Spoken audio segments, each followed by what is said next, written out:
recently moved to Warsaw, Poland. I am so sad that I did not come to this city sooner. It is one of the best cities in Europe, if not the world. Today I'm gonna explain to you why I decided to move here and why you're gonna love it too.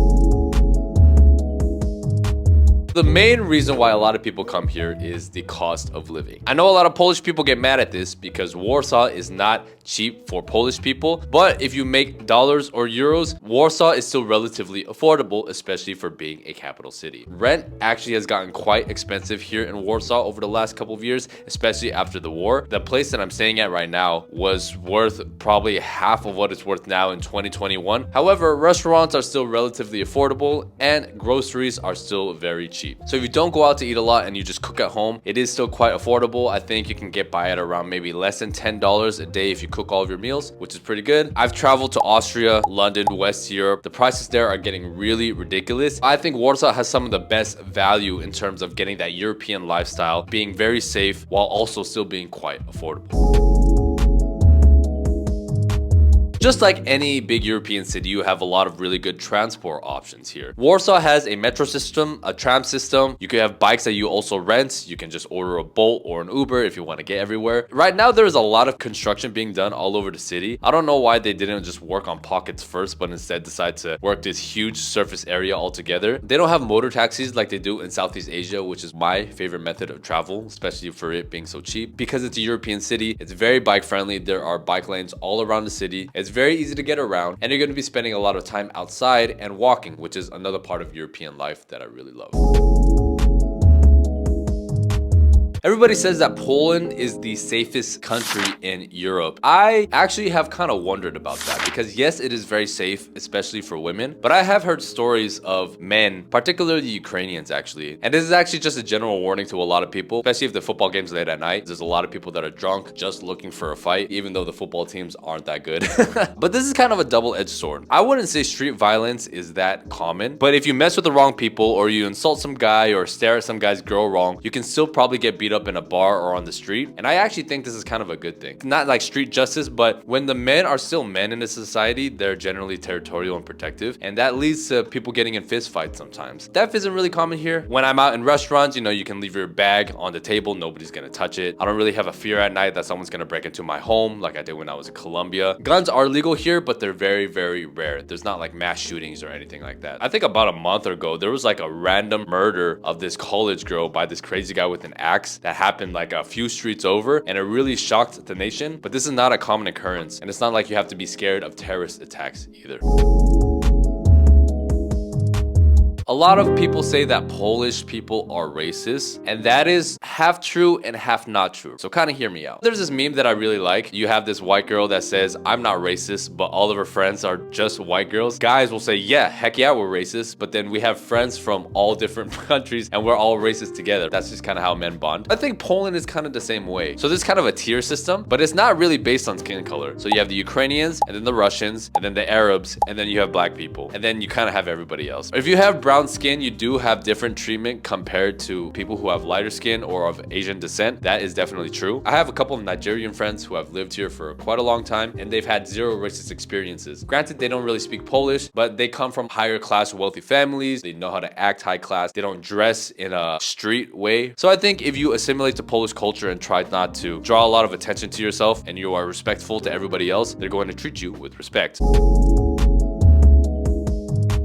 I want to talk about weather for a bit. One of the big concerns is that winters here are terrible, and I'm definitely in agreement with that. On the opposite side, during the summer, it's hot, but it's not really that hot, and the sun stays up till 10 or 11 p.m. So you can be out with your friends for a very long time, and there's still a lot of sunlight. And when the weather's nice, you know, the women dress a lot better, and the vibe is just a lot better. People are smiling, people are a lot more friendly. If you're planning on spending summer somewhere, Warsaw is one of the best places to do it. So if you're traveling or living in multiple countries, it can be quite confusing always having to buy a new SIM card. That's why I'm so excited to talk about today's partner, Wesly, which is an eSIM application from NordVPN. Instead of having to do research when you go into a new country to which is the best network or what SIM card you have to buy at the airport, I can rest easy knowing that I can take care of all of that before I even arrive. Having an eSIM is great because you don't have to replace your current SIM card and you don't have to pay all these crazy roaming fees. So how do you use Wesly? First, you buy a plan for the country that you are going to, pick the duration that that you need. Make sure the eSIM is installed on your phone, and that's it. You can also make a purchase from the website, but either way you have to install the application on your phone. You can also buy a plan directly from the app. Just don't forget to activate it before you arrive to your destination country so you have it when you arrive. So if you're interested in this amazing technology, use code WHERE at checkout to get 15% off. Download the Saily app or go to saily.com/where to buy your first plan today. Even if you're not going on the trip yet, you can keep the application on your phone in case you ever need it in the future. Let's talk about the food for a bit. Here in Warsaw, there are a lot of really good international options. Vietnamese have been in all of Poland for a very long time. They're usually like a combination Viet and Thai restaurant, but not just Vietnamese people. There's like a street full of kebab shops that are always packed with people, and if you look in the kitchen, it's just all Turkish people working. Maybe people say that Poland is anti-Muslim, but there's a lot of Turkish and Azerbaijani people that have migrated here, and they seem to integrate quite well. There's good Korean food here too. The Japanese food is okay. I think the best Korean food in Poland is actually in Warsaw, and there's a couple of good Chinese restaurants here too. And there's a lot of really good Asian markets as well. When I was in Colombia, it was hard trying to find some ingredients like specific soy sauces or sriracha. Here in Warsaw, you have access to that everywhere. Polish food is actually quite good as well, especially compared to a lot of European cuisine, but it's not my first option, and especially because I'm Asian, I would definitely lean more towards Asian food. One positive thing that the Ukrainians have brought is that they brought a lot of great restaurants. They have very good taste in interior design. The overall restaurant experience that they provide is a lot better. So let's talk about this anti-wokeness stuff. I have some friends who are gay living here, and they seem to have a really good experience. Polish people have a very dark sense of humor, which I love because I find that I can cross lines here, borderline offensive jokes, but as long as they're funny, Polish people take it quite well, and they're not going to try to silence you and tell you, oh, no, that's an offensive joke. I've met a couple of girls like that, but that seems to be the minority. And I noticed, like, especially in relationships here in Poland, the friendship between the man and the woman seems to be a very important part of the relationship, and they're always just bantering and joking back and forth with each other. So those are my kind of people.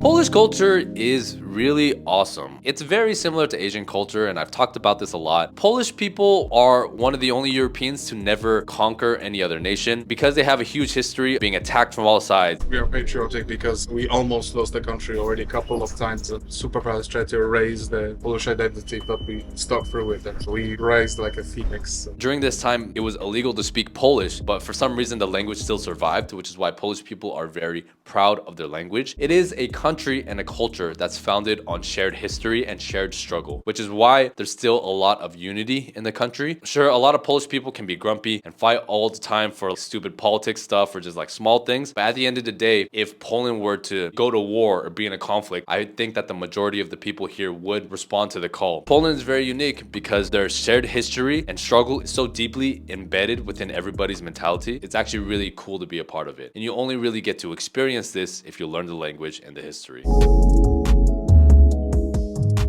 Let's talk about the people here in Warsaw for a bit. I have a lot of friends here, especially foreigner friends, because a lot of them watch my channel. They'll invite me to go out. So I feel like I've just constantly been meeting people and networking, and Warsaw is the perfect place to do that. Not just the foreigners, but a lot of Polish people who are living here are not from here. They came from other cities around Poland. So a lot of people are coming here trying to make it for themselves and network and climb. I usually prefer smaller cities because I think the people from smaller cities are a lot more wholesome. They're more loyal. The friendships are not as transactional. Whereas when you go into the big city, it's just a completely different vibe. There's a lot more party people. There's a lot more people who are, I wouldn't say fake, but maybe transactional. The relationships are just not as deep. And because you usually live pretty far from all of your friends, it takes a lot of work to go meet up with your friends. I can see why a lot of people don't like Warsaw people, because you have a lot of girls with the fake lips and the fake boobs. And then you have all these girls, their whole entire personality is just about traveling and nothing else. That's how you know Poland is slowly becoming a rich country. But then you have a lot of guys that are just revving their engines everywhere, trying to show off and flex with their cars, trying to show off with their money and status. The game is a lot different in the big city. So if you guys are thinking about moving to Warsaw, and if you guys want me to connect you to realtors, lawyers, or anything like that, set up a consultation with me here, and then we can talk about it and get you all set up.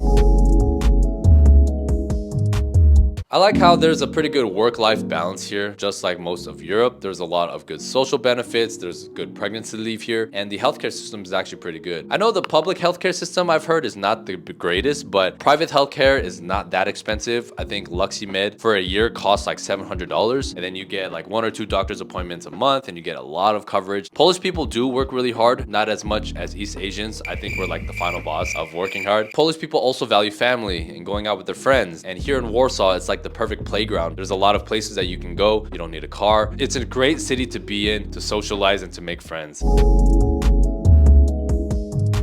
There's also a lot of nature and green spaces here in the city. There's a lot of parks and the castles are beautiful. There's a lot of historical landmarks that are mixed in different parts of the city. It's just so nice to be able to walk everywhere. It kind of reminds me of when I was back in Medellin, actually, just the balance of nature and buildings everywhere and everybody having a dog, and the dogs here are super well behaved as well. No matter where you live, you're always going to have access to beautiful scenery and be close to a park and trees. And I love that mix. Poland is actually quite digital nomad friendly. All of the digital nomads who are here for a long time really come here to Warsaw. I really like community here because it's a much higher caliber of person that you're going to meet on average compared to maybe Southeast Asia and Latin America like Colombia or Medellin. Sure, dating could be a part of it, but there are also so many great benefits that come with living in this city. To be honest, I have some American friends. We have like this little Asian American crew, which is cool, but I don't think there are a ton of Americans here yet. Warsaw is also really well located if you want to travel all through Poland, or even if you want to travel through all of Europe. It's literally right in the middle of Europe. So I believe it's a really good hub to travel to other places because it's a big city. Most people here speak English. I have a lot of friends who have been able to survive here 3 years, 5 years, not having to learn Polish. I don't encourage that approach. I encourage people to respect and learn a little bit about the language, but most foreigners are not going to do that. If you're just planning on staying here for short term, it's very easy. You don't really need Polish to get by. So do you guys agree or disagree? I highly recommend that you watch this video next, and I will see you on the next one.